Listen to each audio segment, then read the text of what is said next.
Just use that offer code when you go to pmhobbycraft.ca.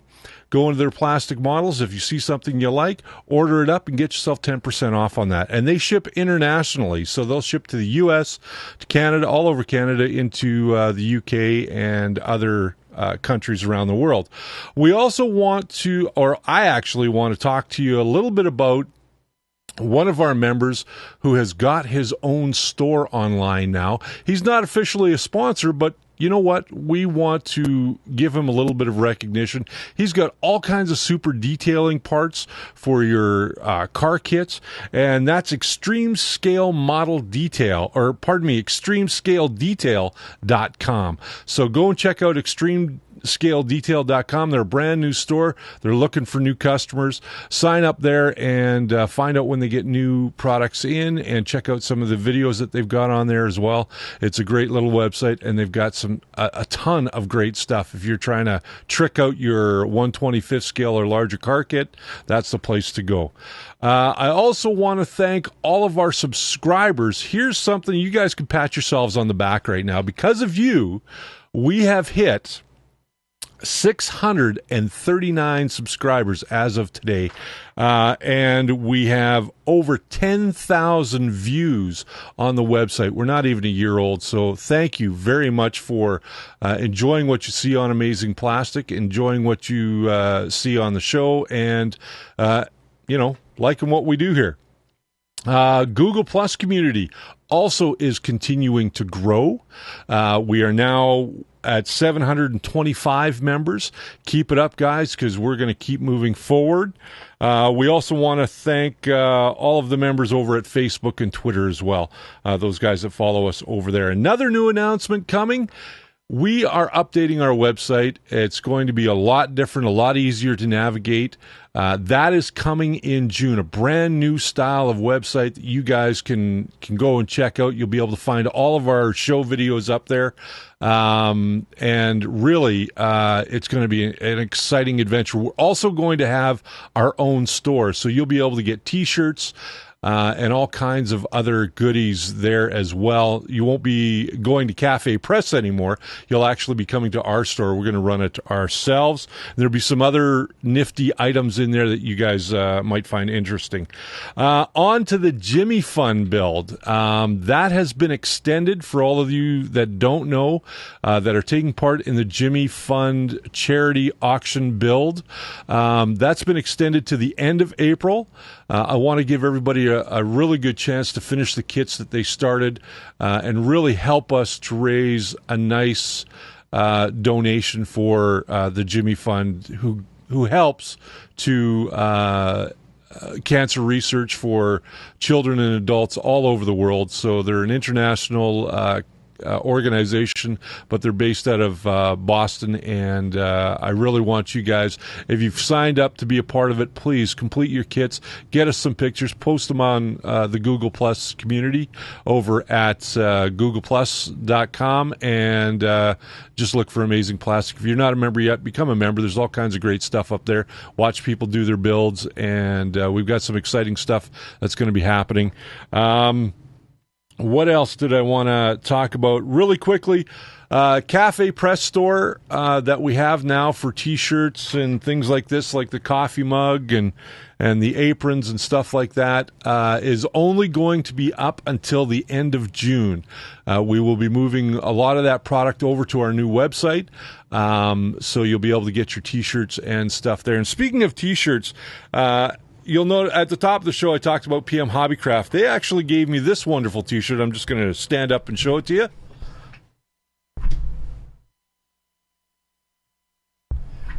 Keep calm and get a hobby. So I think that that's pretty much spells it all out when we're talking about hobbies and what we do as far as scale model building goes.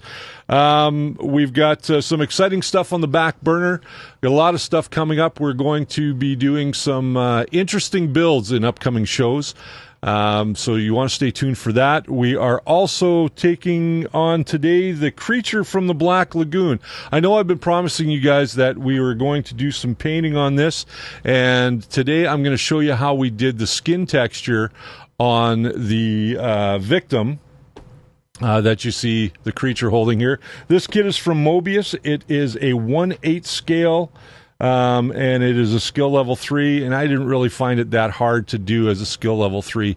So let's go to the bench, and we'll show you how we did the painting on that.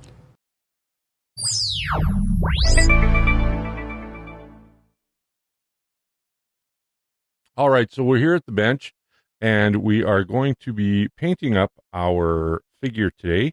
And in this case, we are using the figure of Julie Adams from the 1950s version of Creature from the Black Lagoon. She's already been pre-primed with Vallejo primer. And so that's an acrylic primer that we can use to get, to prime our figures. And it's non-toxic, and it's pretty simple to use through an airbrush. Now, the paints we're going to be using, if you watched last week, we talked about mixing your own flesh colors. And that's what we're doing today. I'm just going to move her out of the way. We're going to be using a selection of artist acrylics today. And the ones that we are using to get the basic flesh tones will be these three.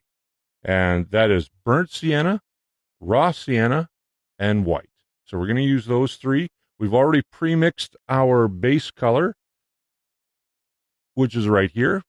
And by using those three, and you can usually use those three to make any Caucasian flesh that you wish. You can also, by adding a little bit more raw sienna to this mix, I could make it an Asian skin tone. But we are going to use this that we've already pre-mixed. Now, we also have red oxide, which we're going to use with our flesh color. We're going to tone it down with our flesh color a little bit later when we go to do the tops of the shoulders and the knees and the elbows. Just to give them a little bit of a sun-looked or worn look to her body. So we're going to use a little bit of this red oxide paint as well with this. And we'll show you how we mix that up in just a little bit. But let's get started with mixing up some paint into our color cup. And we'll start laying down some flesh color. So we'll be right back. All right, so we've got our figure here. We've got our airbrush loaded up with our color. Now I just want to test our color and make sure that my airbrush is working correctly.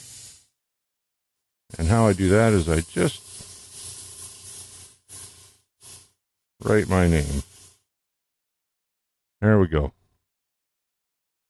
I could get in a little bit closer.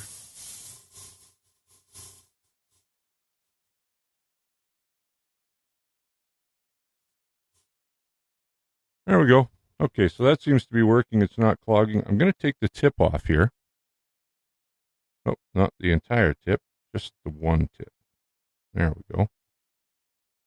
Now, the reason I'm doing this is so that I can get a much finer line later on. And you'll notice when I write my name again, how now we're getting a little bit of tip dry already. That's because our paint's a little bit thick. We'll try this again. There we go.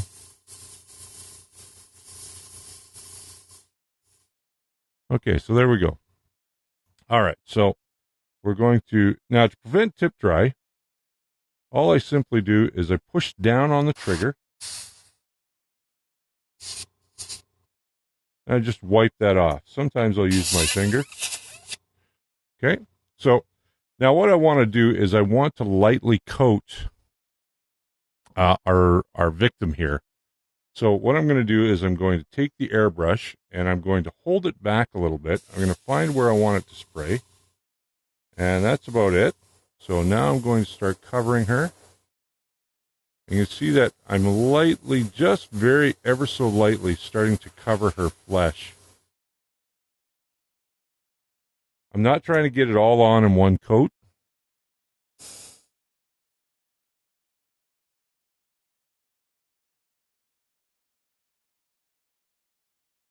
I am, however, trying to make sure that she's very lightly coated.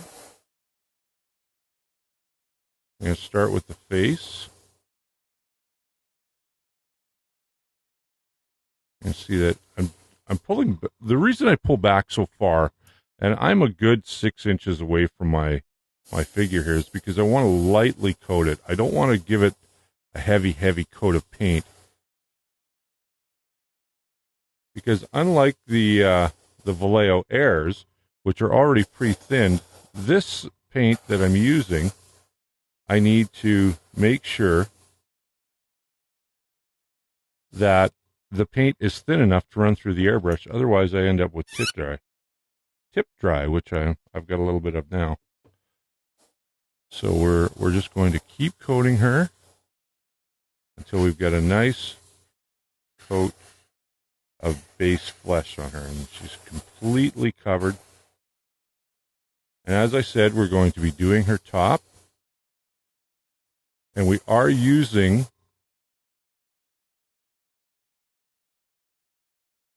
the Iwata Eclipse airbrush, as I mentioned in last week's show. Now, there's a lot of flesh to paint on this particular model. So I'm going to go off camera. We're going to paint her up, and we will be right back. All right, so we've got our base coat on our figure. She looks great. I'm really happy with it. We're just going to now take some of our base color, and we're going to start to lighten it up. Now, she looks fairly light now because I didn't want to make her too dark like she'd been in the sun as a base coat, because in the 50s, actresses didn't spend a lot of time in the sun just because they felt that it would make them look older, and it would add lines to their face and give them sunspots and all kinds of stuff, which at the time was really hard to cover up with makeup. So what we're going to do now is we're just going to set her aside a little bit. We'll just put her off here into camera. We're going to take some of our base color, which we have in this cup, and it is that same color that we used on the body. And now we are going to come back, and we are going to add a little bit more color to that. Now, what we want to do to lighten this is we want to add a little bit of raw sienna, and we're going to add a little bit of white to lighten. So we're just going to take a little bit of our raw sienna here. Now, this is going to make quite a thick mess. You don't need very much. That's probably too much there, but I want to mix up enough master color that when I go to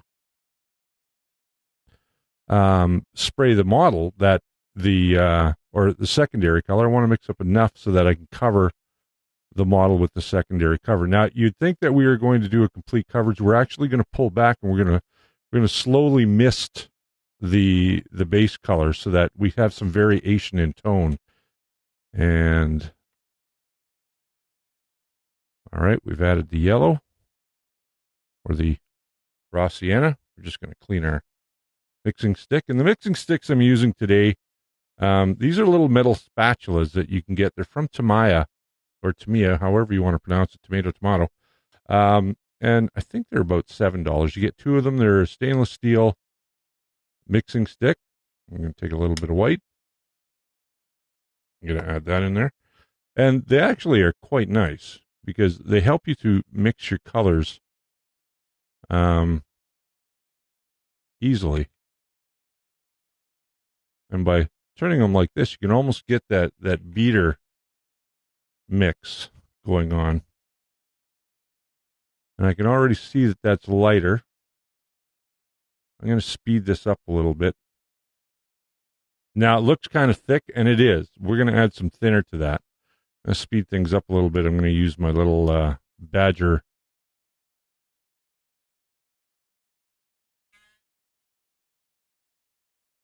to lighten that color. There we go.